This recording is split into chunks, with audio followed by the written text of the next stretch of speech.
Boa noite. No programa desta segunda-feira, conversamos com Rivânia Moura, professora e representante do Comando de Mobilização da UERN. E ainda, prefeito Alisson Bezerra faz balanço sobre o Mossoró Cidade Junina 2024. O cenário político já está no ar.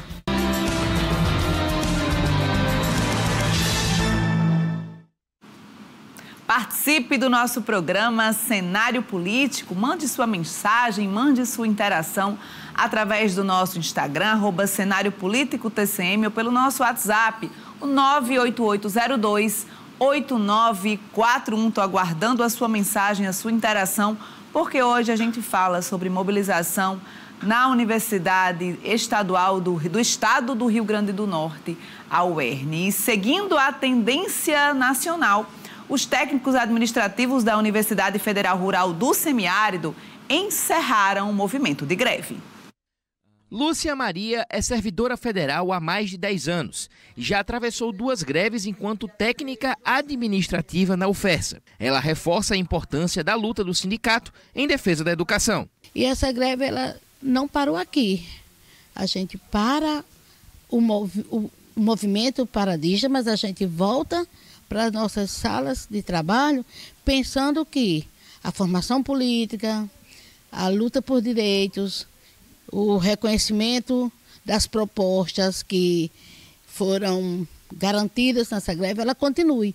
A Assembleia do Sinteste-RN aconteceu no Centro de Engenharias da UFESA, na manhã dessa segunda-feira. A paralisação dos técnicos teve início no dia 11 de março e já durava mais de 100 dias. O fim da greve segue o acordo realizado pelas entidades sindicais na última quinta-feira, que chegou a paralisar as atividades em mais de 560 unidades de ensino no período de maior adesão. Os servidores técnico-administrativos da UFESA retornarão às suas atividades na quarta-feira, 3 de julho. O governo nos propôs, ou teve propostas que realmente puderam melhorar significativamente digamos assim, a parte da carreira, né? Não exatamente na parte orçamentária, no que diz respeito a uma recompensação salarial para 2024. Mas a gente sai com aquela sensação de que o governo ele poderia realmente ter pautado melhor a valorização do servidor público a nível federal, ali, nível dentro das universidades, tendo em vista que a gente continua ainda, como digamos assim, com percas salariais remuneratórias significativas mediante a inflação. Seguindo a resolução nacional que pôs fim à greve das instituições federais, o Sinteste, com os técnicos administrativos da UFESA, encerraram a sua greve após mais de 100 dias de mobilização. Apesar disso, na visão da entidade, a luta continua. A federação ela vai sentar, vai montar um grupo de trabalho onde vai trabalhar algumas pautas que são de caráter, digamos assim, de carreira dos servidores técnicos administrativos, onde vai procurar galgar minutas e documentos que possam apontar como seria, digamos assim, a construção, por exemplo, de um RNSC, que é o reconhecimento de saberes e competências, ou até mesmo a questão das 30 horas dentro de das universidades. Então é um trabalho contínuo, é um trabalho de formiguinha. A universidade não é só pauta nacional, também é pauta interna. A gente sempre está na luta por direitos dos servidores técnicos administrativos aqui dentro da universidade, seja aqui na UFESA, seja no na UFRN, seja onde a natureza do Sinteste se encontra.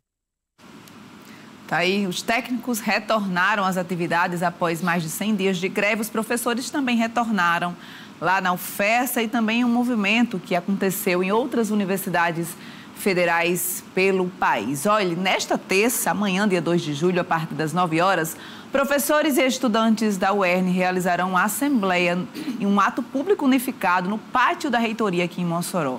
A atividade faz parte de uma campanha de mobilização idealizada em assembleia da UERN e que visa fortalecer as reivindicações da comunidade acadêmica, além de abrir espaço de diálogo com a reitoria no processo de negociação por melhores condições estruturais e valorização salarial. Esse movimento, conforme eu falei, está programado para amanhã. E é sobre esse assunto que a gente conversa no cenário político. Desta segunda-feira, eu recebo aqui Rivânia Moura, ela que é professora da universidade e integra esse comando de mobilização da Universidade. Rivânia, seja bem-vinda ao programa Cenário Político. Primeiro, de que se trata essa mobilização que será organizada amanhã pelos professores, por estudantes também, sim, segundo essa informação da UERN, que acontece lá no pátio da reitoria da UERN. Boa noite. Então, boa noite, Natália. Boa noite quem acompanha aqui o cenário político. Queria, em nome do Comando de Mobilização da UERN, agradecer o espaço para a gente dialogar. Acho que é sempre muito importante que a universidade esteja, né, de portas abertas, porque o nosso serviço ele é público, é para a população em geral. Então, esse processo de mobilização ele está se ampliando. Amanhã a gente vai fazer, no dia 2, né, uma mobilização no pátio da reitoria da UERN, uma mobilização conjunta de professores e estudantes, que faz parte aí de reivindicações também históricas em defesa da educação pública, da universidade pública, e a gente tem pautas comuns, porque lutamos também com a questão da assistência estudantil, né? Da melhoria na infraestrutura da nossa universidade, dos laboratórios, das salas de aula, e pauta salarial também para os professores e professoras da universidade, valorização, né, das nossas condições de trabalho. Então, nós temos aí várias reivindicações. Estamos abrindo um processo de diálogo com a reitoria e esse momento da mobilização fortalece essa aproximação, esse diálogo, esse início das negociações, né? A gente está abrindo também, a gente tem 2 comissões na UERN. Eu faço parte da comissão de mobilização e a gente tem a comissão de negociação que está em diálogo também com a reitoria da universidade sobre essas pautas. O plano de cargos e salários da universidade, dos professores e também dos técnicos, foi aprovado em fevereiro de 2023, sancionado pela governadora Fátima Bezerra. E nas informações que foram repassadas pela universidade, foi um plano construído de forma coletiva. O que é que faltou nesse plano que hoje vocês estão mobilizados, pedindo essa recomposição salarial e a ausência de algum ponto que não foi incluído nesse plano? Então, é muito importante a gente distinguir algumas questões. Nós tivemos um plano que foi, há muitos anos a gente lutava pela aprovação de um plano que valorizasse a nossa carreira, porque a gente tinha uma carreira estagnada, com um plano muito antigo, que não era lei, de fato, e que agora a gente conseguiu aprovar como lei. Em 2022, em 2023, a gente teve uma mudança no plano, e esse plano, de fato, ele possibilita hoje que os professores e professoras da universidade possam ascender na sua carreira até o final, né, do seu processo aí, de professor e professora até a aposentadoria. E também no momento da aposentadoria. Esse plano, ele nos trouxe, além do reconhecimento da carreira, além da possibilidade de progressão, a gente teve, digamos, um realinhamento dos nossos salários de acordo com o novo plano. A gente não teve uma recomposição salarial. Então, por isso que eu estou dizendo que é importante trazer essa pauta, porque nós estamos há 10 anos na universidade sem qualquer realinhamento da inflação. Então, não é nem falar em reajuste, é em recomposição dos nossos salários. O plano, ele nos deu uma nova condição, né, de trabalho, de ascensão na carreira, de condições de trabalho, uma readequação. Porém, quando passa para a pauta salarial de reajuste, a gente não teve sequer recomposição da inflação. A nossa última negociação de reajuste salarial, nós tivemos em 2012, para um reajuste até 2014, ainda no governo Vilma de Farias, a negociação foi feita, né, e foi cumprida até 2014, e de lá para cá nós não tivemos qualquer realinhamento da inflação, e a gente sabe o quanto que a inflação já corroeu aí, né, os nossos salários durante esse processo, principalmente na pandemia, que a gente teve um aumento muito impactante do processo inflacionário nos salários dos trabalhadores e trabalhadoras. Então, a gente teve a conquista do plano, sim, né, que deu aí uma nova condição para a gente também de trabalho dentro da universidade, mas com relação à recomposição dos nossos salários, nós estamos há 10 anos sem qualquer reposição da inflação. Então, nós estamos reivindicando, não é nem um reajuste além da inflação, nós estamos com a pauta, né, de recompor a inflação desses anos que a gente não teve qualquer recomposição. Então, esse é o início do nosso processo, né, de retomada de um processo de mobilização com relação a essa pauta, porque compreendemos que ela faz parte também da valorização da própria universidade, das nossas condições de trabalho, das condições dos estudantes, né, de, como a gente diz, de ensinar e de aprender, né? Estamos aí iniciando o mês de julho, 1º de julho de 2024, pós-cidade junina, pós-mês de junho, nessa mobilização que a gente tem das festas juninas aqui em Mossoró, de todo o trabalho que a TCM fez também como emissora oficial do Mossoró Cidade Junina. E falando nisso, o prefeito Alisson Bezerra fez a avaliação do Mossoró Cidade Junina. Citou a ampliação do número de turistas, pensando já em 2025, e mencionou que é preciso melhorar as condições de infraestrutura para receber esse público.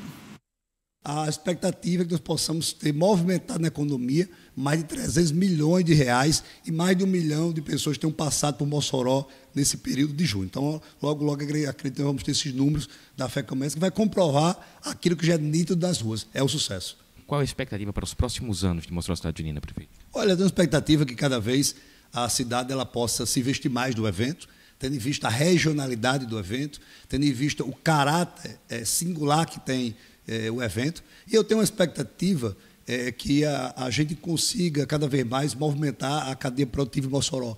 Nós tivemos a necessidade de ter mais vagas em hotéis, então temos expectativa que os hotéis possam construir mais quartos, né, mais leitos de hotel. Nós temos uma necessidade também a parte de restaurantes, então tem uma expectativa também que o comércio possa se organizar como um todo. Para isso nós vamos sentar com a FEComércio, sentar com o Cine Varejo para discutir, sentar com a CIN e outros organismos, para que a gente consiga discutir e mapear de forma muito direta aonde é que nós temos que chegar via de comércio. Então o comércio aí, como eu falei, FEComércio, Cine Varejo, passa por essa organização para que nós possamos construir mais a iniciativa privada e a prefeitura apoiar para que a gente consiga receber melhor esse cidadão que o turista que está vindo, porque não temos dúvida. Em 2025, certamente, nós vamos ter uma grande explosão do número de viagens para Mossoró, de pessoas vindo para Mossoró, de turistas se movimentando para Mossoró. Para isso, a nossa rodoviária tem que estar em condições, né? A isso, o nosso aeroporto tem que estar em condições de receber. E, para isso, a nossa malha viária, que dá acesso à cidade de Mossoró, tem que estar em condições. Quando o cidadão chega em Mossoró, ele tem as grandes avenidas de Mossoró, a Avenida Alberto Maranhão, a Presidente Dutra, a João da Escócia, a Lauro Monte, e as grandes avenidas de Mossoró organizadas. Mas é preciso que o acesso até a cidade de Mossoró esteja organizado. Então, a gente tem esse trabalho a fazer, que é junto ao governo federal, junto ao governo estadual, junto à iniciativa privada, e acredito que a gente tem condições de fazer isso. Eu, pelo menos, estou muito empolgado para fazer essa discussão e levar para essas instituições, seja privadas ou do setor público, essas ideias, né? E, na verdade, essa união de forças para que nós possamos construir cada vez mais um evento do ponto de vista singular para o estado do Rio Grande do Norte, tendo em vista que é o maior evento que esse estado realiza em todos os tempos. Está aí o prefeito Alisson Bezerra mencionando esse balanço do Mossoró Cidade Junina. Aproveitou para fazer uma crítica à situação da infraestrutura das rodovias estaduais, que, segundo ele, devem melhorar para receber melhor esse turista, para receber esse público que vem aí para Mossoró, que participa da programação do Mossoró Cidade Junina. De fato, a gente tem um público regional também, que vem a Mossoró, aqui da região, até os estados vizinhos, como Ceará e Paraíba, que são mais próximos aqui de Mossoró, que também participam aqui do Mossoró Cidade Junina. Falou também do terminal rodoviário. Inclusive, a gente trouxe aqui o secretário de Infraestrutura do governo do estado, Gustavo Coelho, que ele mencionou esse investimento que vem sendo feito aqui na região em relação à recuperação das rodovias. De fato, com as rodovias recuperadas, você consegue atrair mais esse público que vem de fora, esse público que se movimenta para participar dos eventos aqui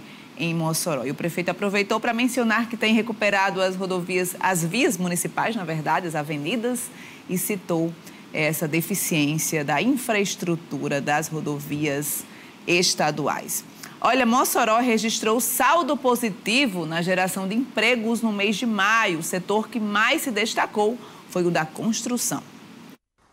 O município de Mossoró registrou saldo positivo na geração de empregos pelo 3º mês consecutivo. De acordo com dados do painel de informações do Cadastro Geral de Empregados e Desempregados, em maio, a cidade registrou 3.680 admissões e 2.855 desligamentos, resultando em um saldo positivo de 825 postos de trabalhos formais. Ainda segundo o CAGED, o setor que mais se destacou em Mossoró no mês de maio foi o de construção, responsável por 381 postos de empregos. Ele foi seguido dos setores de serviços, indústria e comércio. Apenas o de agropecuária registrou saldo negativo no 5º mês do ano.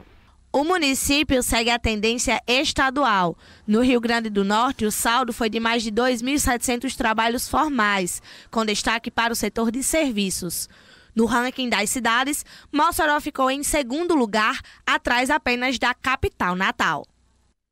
Aí o balanço dos empregos gerados, a geração de vagas formais em Mossoró, a gente tem esse balanço de maio. Certamente vamos ter o setor de serviços se destacando neste mês de junho, em função das festividades juninas, que isso já é apontado nesse relatório que é elaborado pela UERN, em parceria com a Prefeitura de Mossoró, dessa mobilização que acontece na economia da cidade em torno dos festejos aqui do mês de junho. Agora a gente muda de assunto para continuar falando sobre o UERN, que o Comando de Mobilização que organiza esse ato nesta terça-feira lá no pátio da reitoria. A gente fala aqui também sobre essa construção do plano de cargos, carreira e remuneração e essa recomposição salarial, Rivânia, que você mencionou da importância de trazer esse debate sobre recomposição salarial.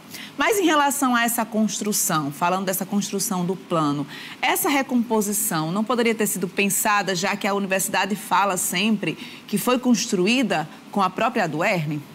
Então, a gente tinha vários processos em construção desse plano, né? Só que o plano, ele é um projeto para a carreira, né?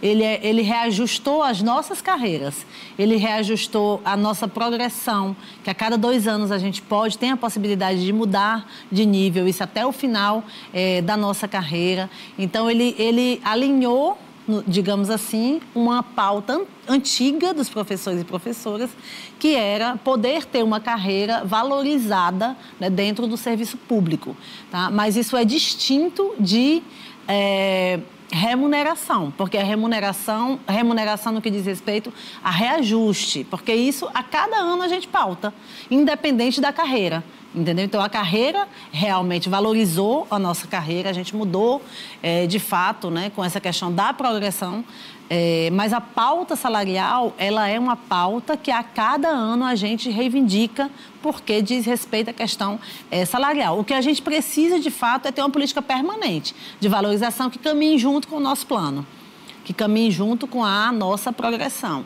Então, para que a gente não precise a cada ano ter essa tensão de como a gente vai ter um processo, né, de realinhamento salarial. Então, a gente reivindica nesse processo, inclusive, que a gente tem uma política de valorização, que já esteja prevista, pelo menos, um processo de recomposição da inflação, para que a gente não fique nessa vulnerabilidade.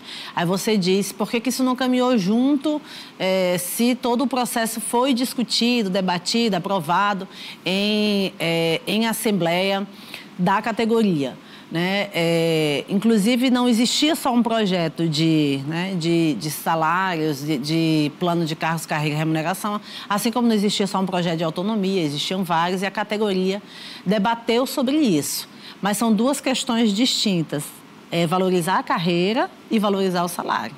Tá? Eles estão aliados, mas eles não fazem parte do mesmo projeto. Mas a gente tem muito essa discussão, inclusive, que confunde um pouco da nossa pauta salarial, que colocar a pauta salarial dentro do plano de cargos, carreiras e remunerações. Então, queria mais uma vez reforçar que a conquista do plano nos dê uma condição melhor de trabalho, de evolução na nossa carreira, inclusive de incentivo à nossa capacitação docente, né, a fazer mestrado, doutorado. Hoje a gente tem um quadro de praticamente mais de 80 professores que têm mestrado ou doutorado, então isso mudou muito na perspectiva da universidade, que nacionalmente isso faz parte também de avaliação do ensino superior, é importante para a própria vida, né, da universidade. Então, o plano dá essa característica também de valorizar no sentido de incentivo à capacitação docente, mas a pauta salarial, ela precisa ser discutida a cada ano com relação às nossas perdas aí acumuladas. E falando desse ato público que acontece nesta terça-feira, vocês falaram que ele vai reunir não só professores, como também estudantes da universidade. O que é que vocês esperam desse ato público? Qual é o resultado que vocês aguardam dessa movimentação que vai acontecer nesta terça-feira? Então, Natália, é muito importante você perguntar isso. Primeiro, para a gente dizer que essa Assembleia Ato, como a gente está denominando, ela tem sido construída do DCE com o Comando de Mobilização da ADUERN. É um ato conjunto. O Diretório Central dos Estudantes já entregou a pauta de reivindicação também das estudantes. Eu queria ressaltar isso aqui, uma pauta de reivindicações aí com vários itens, né, que os estudantes estão reivindicando com relação a laboratórios, a estrutura das salas de aula, a estrutura de restaurante, de política de assistência estudantil e permanência. Então, isso também está na ordem do dia do nosso ato de amanhã. E a valorização dos trabalhadores e trabalhadoras docentes da nossa universidade. O que a gente espera com esse ato? Primeiro, a gente espera uma ampla mobilização das nossas categorias, então fica o convite para que a gente possa estar no pátio da reitoria às 9 horas da manhã, levando todas essas pautas. A gente espera ser recebido pela administração da universidade para dialogar sobre essas pautas, tanto as pautas que foram entregues pelos estudantes, quanto as pautas entregues também pelos professores e professoras. Então, abrir um processo de diálogo, de negociação, para que a gente possa ter propostas efetivas, né, no âmbito da administração da universidade, para voltar para as nossas assembleias de base e discutir isso, as propostas. A gente precisa sair da impossibilidade, porque a gente tem uma comissão também de negociação que vem fazendo esse trabalho juntamente com a administração da universidade. Na nossa última assembleia que pautou campanha salarial, o cenário era, inclusive, de impossibilidade de qualquer realinhamento da inflação para o próximo ano. E a gente precisa sair desse impasse, a gente precisa sair do zero, a gente precisa ter propostas efetivas e a gente espera que essa mobilização consiga isso, abrir, né, possibilidades. Então, na sua avaliação, falta esse diálogo com a reitoria, com a atual gestão? Tem essa dificuldade ainda de dar início a esse debate? A gente tem dificuldade de ter propostas concretas. A gente, inclusive, tem membros da administração da universidade que passaram a compor a comissão de negociação, mas a gente precisa ter, de fato, propostas concretas para que a gente possa dialogar com a nossa categoria, dizer quais são as propostas reais, efetivas, a autonomia da universidade, a autonomia de gestão financeira, né, nos dá a condição de fazer esse diálogo internamente com os nossos pares, com a gestão da universidade. Então, por isso, a nossa negociação passa a ser interna, sem desconsiderar, logicamente, né, as leis mais gerais que regem o Estado e que determinam questões fiscais, mas a nossa negociação ela é interna, então a gente espera abrir um canal efetivo de diálogo com propostas, né, com algo concreto para que a gente possa avaliar. Então a gente imagina que amanhã possa surtir um efeito no sentido da gente ter propostas concretas. A participação do prefeito agora há pouco falando sobre Mossoró Cidade Junina, e ele fala que é importante dessas ruas já terem passado pelo processo de recuperação asfáltica, como ele mencionou, a Avenida Alberto Maranhão, a Avenida João da Escócia, mas tem outras também que precisam ter esse trabalho direcionado aí do município. Algumas ruas e avenidas, ele não fala quais ruas e avenidas, mas que é preciso também ter esse olhar. O José Maria também que menciona nessa participação. Olha, o município de Tibau prepara mais uma edição do Festival Gastronômico e Cultural da cidade. Neste ano, o espaço será ampliado. Com a programação já anunciada, o terceiro Festival Gastronômico de Tibau vai acontecer nos dias 2, 3 e 4 de agosto. No dia 2, a parte cultural da festa será por conta dos cantores Israel Peruano, João Gomes e Aline Reis. Já no sábado, a animação contará com Felipão e Forró Moral, Magníficos e Banda Inala. No domingo, Felipe Amorim e Alceu Valença sobem ao palco para levar música e alegria ao público. A gente pode dizer que é uma vitrine, né, de mostrar todos os restaurantes, bares similares e lanchonetes que há no nosso município, né? São todos do nosso município, sem exceção de ninguém assim de fora, né? A gente monta um edital para as pessoas só concorrer, só o pessoal daqui de Tibau, certo? Bom, assim, desde o primeiro ano, né, a gente vem tentando a cada ano aprimorar, né, o evento do festival, e graças a Deus já se consolidou no calendário de eventos. Então, assim, já é um evento já que todos os comerciantes de Tibau aguardam, né? Além das atrações, este ano o festival promete crescer em termos de espaço. Com isso, o município promete receber um número ainda maior de turistas. Então, 2023 se superou 2022 e creio que 2024, com certeza, né, a gente vai receber um bom público. Então, esse ano a gente está ampliando, sim, mas será no mesmo local. A gente está usando todo o espaço que há nesse local, né, abrindo mais a questão dos estandes. Antes era em cima de um asfalto, agora a gente já está determinando outro local, para quem vem ter mais conforto de se andar, de visitar cada estande. E então, assim, a gente está ampliando, a gente está movimentando mais. São 2 palcos, né, que a gente tem. O palco cultural, que começa às 18 horas, né?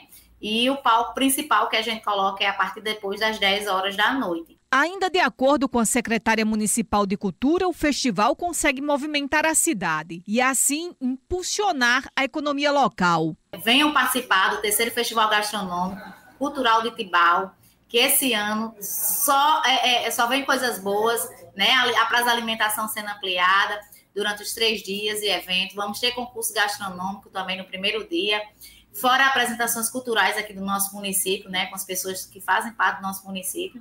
Então, assim, venham participar, 2, 3, 4 de agosto, traga a sua turma, venham curtir o terceiro Festival Gastronômico, que só tem aí só coisas boas, e se Deus quiser, vocês vão ficar aí, digamos assim, boquiabertos com toda a estrutura que a gente vai montar com muito carinho para todos vocês visitantes. Tá aí falando sobre esse Festival Gastronômico de Tibau, 2 eventos programados para Tibau. Tem o São João de Tibau, que acontece agora no mês de julho, também nesse período de férias, no próximo final de semana. E tem também o Festival Gastronômico de Tibau, 2 eventos que devem movimentar aí a cidade bem pertinho aqui de Mossoró. Então, boa parte do público acaba se deslocando aqui de Mossoró para participar dessas festas lá no município de Tibau. E aqui a gente conversa com Rivânia Moura, ela que é membro do Comando de Mobilização da UERN, e a gente comenta sobre essa pauta de reivindicações que a Associação dos Docentes organiza, os professores também organizam, pensando aí já nessa recomposição salarial e nos próximos anos também para os docentes da universidade. Rivânia, temos uma pergunta aqui que é do André Felipe. Ele pergunta qual é o seu posicionamento em relação ao concurso da universidade. Inclusive, houve um debate com a UERN, houve uma assembleia para debater a situação da banca, dessas questões que envolvem o concurso. E qual é o seu posicionamento sobre esse processo aí de um concurso público que já era aguardado também há muito tempo para a universidade? Então, André, obrigada aí pela pergunta. Primeiro dizer assim que concurso tem sido uma luta histórica do movimento docente, né? Porque a gente defende que a entrada no serviço público seja feita mediante concurso. Então, esse concurso da UERN, ele foi muito aguardado. A gente lutou muito para que ele pudesse existir. Nós estamos há 8 anos sem concursos para docentes na universidade. Então, nós temos uma defasagem de professores e professoras. mais de 100 professores substitutos nós temos hoje na universidade, então nós temos uma defasagem aí do quadro. E esse concurso não aconteceu como deveria. Um concurso que teve várias provas aí de indícios de irregularidades, várias denúncias sobre esse processo, mas uma das coisas que a gente considera mais grave é uma universidade com autonomia didático-pedagógica, financeira, desrespeitar a autonomia dos seus departamentos. Então, esse foi um processo que já começou muito grave nesse sentido. Para quem nos assiste, que possa entender, todos os concursos que existiram na universidade até esse momento tinham sido concursos organizados pela própria universidade e seus departamentos. E esse concurso, agora, que acontece agora, teve um profundo desrespeito já na base desse concurso, que foi não considerar os nossos departamentos da universidade, nós, professoras e professores que fazemos essa universidade, que trabalhamos arduamente para que ela seja o que ela não podemos, de fato, indicar as bancas, compor as bancas do concurso. Perdemos esse processo de autonomia dos departamentos. Ficou a cargo de uma empresa privada que não tem credibilidade, inclusive, o IDECAM, não tem credibilidade alguma com o concurso, que em diversos outros concursos já teve também irregularidades. Então, nós tivemos bancas desqualificadas para avaliar os candidatos, nós tivemos bancas com mestre avaliando doutores, nós tivemos bancas com professores de outras áreas avaliando uma área que não era do seu concurso. Então, isso causou um profundo desrespeito, porque tudo isso poderia ter sido resolvido se as nossas bancas fossem de responsabilidade da própria universidade, como tem sido nos concursos anteriores. Então, eu considero assim que foi um grande erro a contratação da empresa, do IDECAM, para esse concurso docente, porque nós tivemos aí várias irregularidades também denunciadas pelos próprios candidatos. Então, nós perdemos muito. A universidade com autonomia desrespeitou a autonomia interna dos seus departamentos. Então, é lamentável que o concurso tão esperado aconteça de uma forma que não deveria. Teria que acontecer com mais transparência, com responsabilidade, com credibilidade para os professores e professoras da UERN. Então, infelizmente, nós tivemos aí no percurso várias questões que fizeram com que um concurso que poderia ser grandioso hoje é questionado, inclusive nacionalmente, aí, a credibilidade dele. Vários candidatos e candidatas desistiram, não acreditam mais no concurso. Então, foi muito ruim que ele pudesse ter acontecido dessa forma. E aí, em relação a esses trâmites do concurso, chegou até a se discutir a impugnação da banca, houve uma assembleia na do UERN, onde se debateu também essa situação. Como é que está hoje o processo? Então,